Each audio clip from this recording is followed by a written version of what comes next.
Bem-vindo a mais um módulo do nosso curso de Psicanálise Clínica. Hoje falaremos sobre escolas psicanalíticas. Por que temos tantas escolas? Lacaniana, Jungiana, Freudiana. São várias escolas, apesar de já termos aqui ensinado, Freud é o pai da psicanálise, toda a base psicanalítica vem de Freud, os pressupostos, as suas teorias, que hoje são comprovadas pela neurociência, tudo isso é quem embasou o estudo da psicanálise. Mas não se esqueça, Freud fez todo esse trabalho em 1880 e alguma coisa, porque ele foi desenvolvendo pouco a pouco, 85, 95, então ele foi desenvolvendo. Mas, imagine, de lá para cá, após a sua morte, alunos, estudiosos da sua obra, puderam dar contribuições. Essas contribuições vieram até os nossos dias. E, sobretudo, a neurociência hoje não só embasa os pressupostos de Freud, mas deu um passo adiante. Então, hoje, mesmo tendo como a nossa escola, é uma escola freudiana, mas você vai ter, ao longo do curso, pressupostos de Lacan, de Jung, contribuições de Melanie Klein, Anna Freud, Breuer, são vários nomes da psicanálise que deram a sua contribuição ao longo do tempo. Então vamos conhecer um pouquinho em escolas psicanalíticas.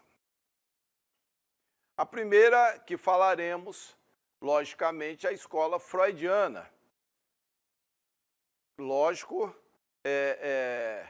ela aponta para tudo aquilo que Freud estabeleceu. Seus estudos, suas teorias, que deram esse pontapé inicial em algo tão importante como o estudo da mente humana. Então, Sigmund Freud, famosa personalidade do século XX, médico, neurologista, é mundialmente conhecido como pai da psicanálise. Um dos nomes mais influentes e polêmicos do século XX, Sigmund Freud foi um médico neurologista que morou em Viena, capital da Áustria, por quase todos os seus 83 anos de vida. O doutor realizou diversas contribuições para as áreas de medicina, psicologia, literatura, filosofia, política, entre outras. E aí temos a imagem, Museu de Cera, que traz a imagem de Freud. Em Londres há o Museu de Cera com Freud, em Viena, em várias partes do mundo. No entanto, seu principal feito, enquanto profissional da área de saúde, e especialmente da mente humana, é ter criado uma importante teoria, a psicanálise ou teoria freudiana. Desde a criação desse estudo, o procedimento psicoterápico é um dos mais usados em pacientes de todo o mundo. Agora vamos conhecer um pouquinho da biografia de Freud. Vida de Sigmund Freud. Sigmund Shlomo Freud nasceu no dia 6 de maio de 1856, na cidade de Freiberg, na Morávia, hoje Tchequia, a 160 quilômetros de Viena, capital da Áustria. Os pais de Freud chamavam-se Jacob e Amália. Ele foi o primeiro dos 8 filhos do casal. Seu pai era judeu e trabalhava como comerciante de lã. A família enfrentava dificuldades econômicas. Quando o futuro pai da psicanálise tinha 4 anos, sua família mudou-se para Viena. À época, berço de grandes produções nas áreas de cultura, arte, música, literatura e ciências. Desde criança, os pais de Freud dedicavam-lhe tratamento especial em relação aos irmãos. Sua mãe chamava-o de meu sigue de ouro. Ele sempre foi muito estudioso, tirava notas altas e estudava línguas estrangeiras por conta própria. Autodidata, quando tinha 12 anos, Freud já lia obras de William Shakespeare. Na adolescência, ele começou a escrever um diário dos seus sonhos. Entrou na Faculdade de Medicina da Universidade de Viena em 1873. Depois de formar-se em 1881, queria trabalhar com pesquisa, mas para juntar dinheiro para o seu casamento, escolheu atender em um consultório situado na capital. Hoje, esse consultório é o Museu Freud de Viena. Muito bem, até aqui nós temos um breve histórico, onde, desde muito pequeno, Freud era diferente dos demais irmãos. Ele chama a atenção por sua inteligência, pela sua curiosidade, por ser autodidata, aprender muitas coisas sozinho, e por esse interesse em contínuo aprendizado. A sua mãe o apelida meu sigue de ouro, ou seja, alguém diferenciado, diferente dos próprios irmãos. Isso já era notório para os pais. E ele honra isso, desenvolvendo estudos em várias áreas. Freud pôde deixar não somente estudos na área médica, científica, literatura, a psicanálise que ele mesmo desenvolveu, área de artes, ciências biológicas. Então, assim, a contribuição de Freud é imensa. Mas nesta área da psicanálise, ela foi tão grande que nós comentamos mais sobre esta obra, como o pai da psicanálise. Mas Freud era uma pessoa totalmente diferenciada da maioria. E ele prova isso vindo de uma família humilde, com poucos recursos. Quando essa família muda para Viena, e era, naquela época, uma região, um polo de desenvolvimento, de conhecimento, de novidade. Isso foi ótimo para Freud, que teve contato com tudo que era novidade, tudo que era sabedoria, literatura, música, mas, sobretudo, no âmbito científico, que era onde ele se interessou mais. Freud, então, resolve estudar medicina e, veja bem, não havia recursos, ele passa facilmente, faz o curso de medicina, é uma transformação para sua família, que era humilde, e ele já era considerado, há diversos testemunhos de reitores na época, atestando a alta capacidade de Freud, como ele estava muito à frente dos demais alunos dentro da área da medicina. Ele se forma e resolve continuar estudando nessa área. Ele tinha alguns projetos a serem desenvolvidos. Mas nessa ocasião ele conhece aquela que viria a se tornar depois a sua esposa e, com foco em trabalhar e já ter um rendimento para prover este casamento, tornar real, então ele aceita trabalhar num hospital que tem o foco, é quase um manicômio, tem um foco mais em doenças mentais. A sua especialidade, neurologista, então ele estava num ambiente propício para desenvolver aquilo que ele havia aprendido. Não sabia ele que exatamente aquele ambiente iria levá-lo a um passo adiante da própria medicina. Não somente o conhecimento fisiológico, mas também o conhecimento subjetivo, a psique humana. Sigmund Freud, com 29 anos de idade, em 1885, está aqui, né, aquela que se tornou sua esposa. Aos 26 anos, Freud apaixonou-se por uma moça chamada Martha Bernays. Com 2 meses de relacionamento, ficaram noivos. O médico casou-se com ela aos 30 anos e juntos tiveram 6 filhos. O médico austríaco era um homem reservado, tímido e discreto. Tinha fobia de viajar, era viciado em charutos e chegava a fumar de 20 a 25 desses por dia. Segundo ele, precisava fumar o charuto para manter-se criativo. Em 1923, Freud foi diagnosticado com câncer na mandíbula e na boca. Passou por várias cirurgias para retirar tumores. Tirou também parte da sua mandíbula e passou a usar uma prótese. Nos 16 anos seguintes, continuou sofrendo com a doença. Então, vejam que, infelizmente, apesar de ser uma mente brilhante, muito à frente do seu tempo, falhou terrivelmente em não perceber o dano que o charuto, o fumo em si, estava lhe provocando.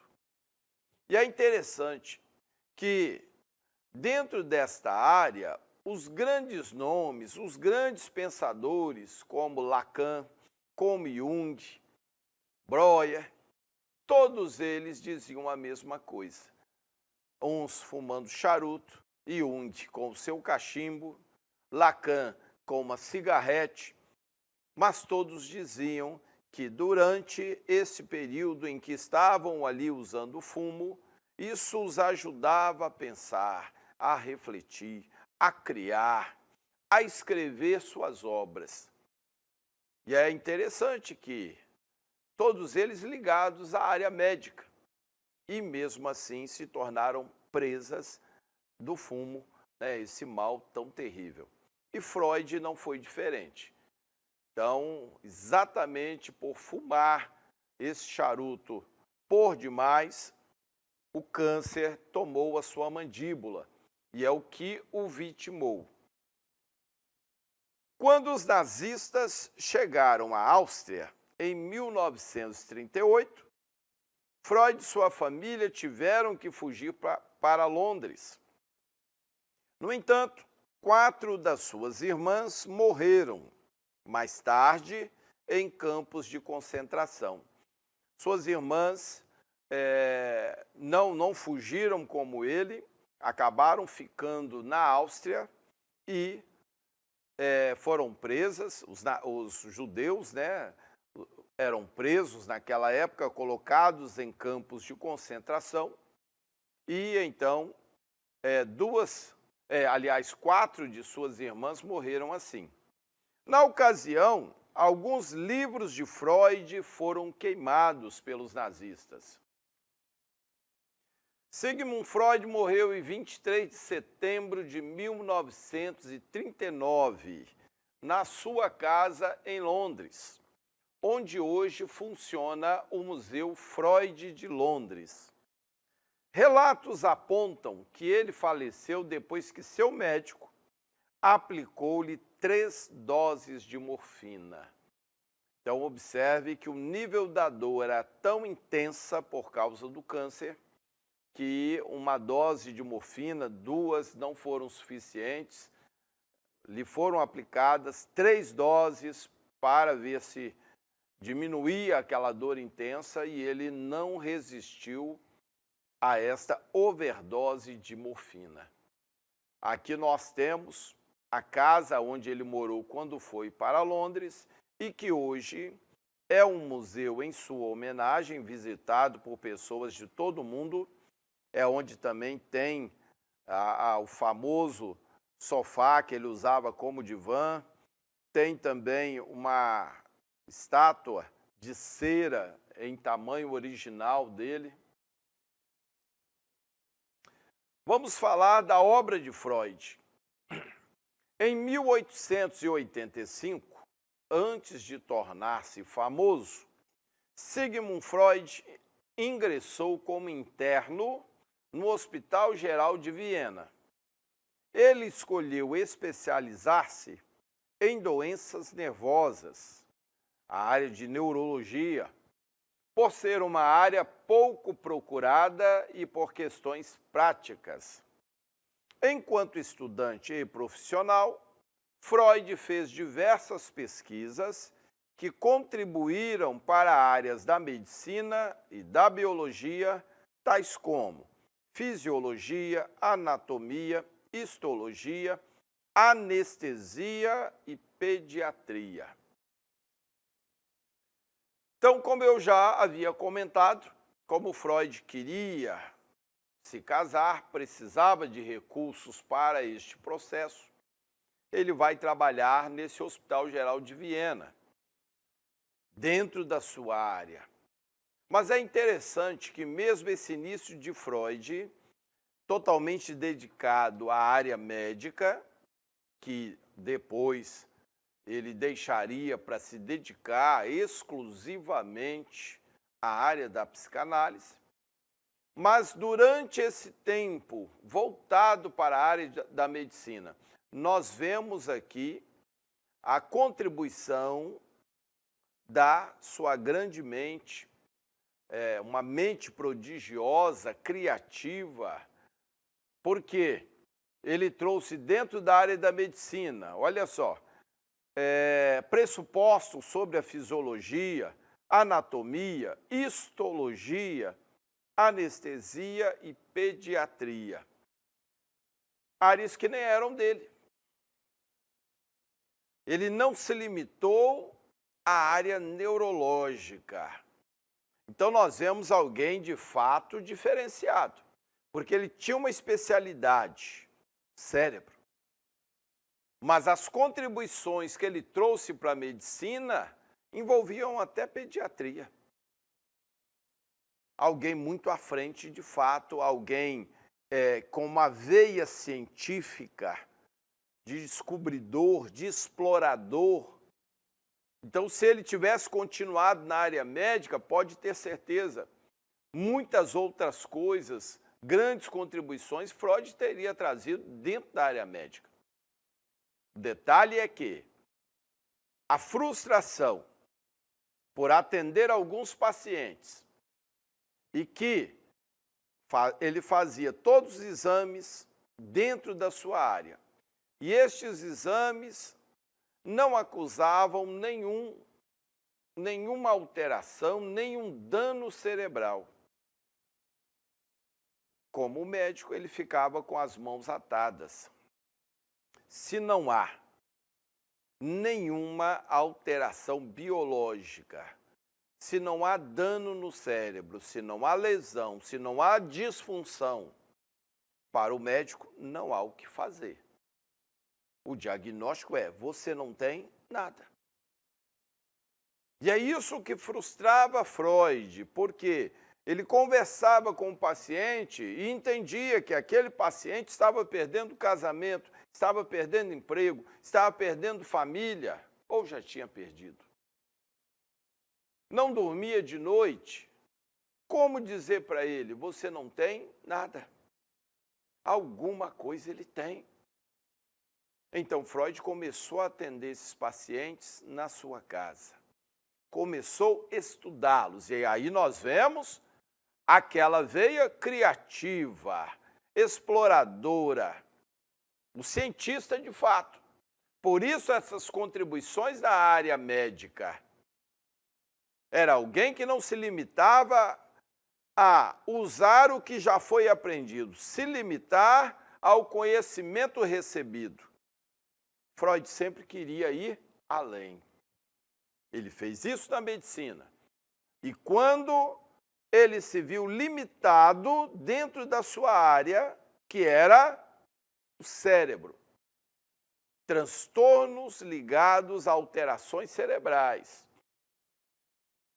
Não havendo diagnóstico, não encontrando nada do ponto de vista médico, ele resolve ir além. Ele não desiste do paciente e ele começa a estudar o paciente.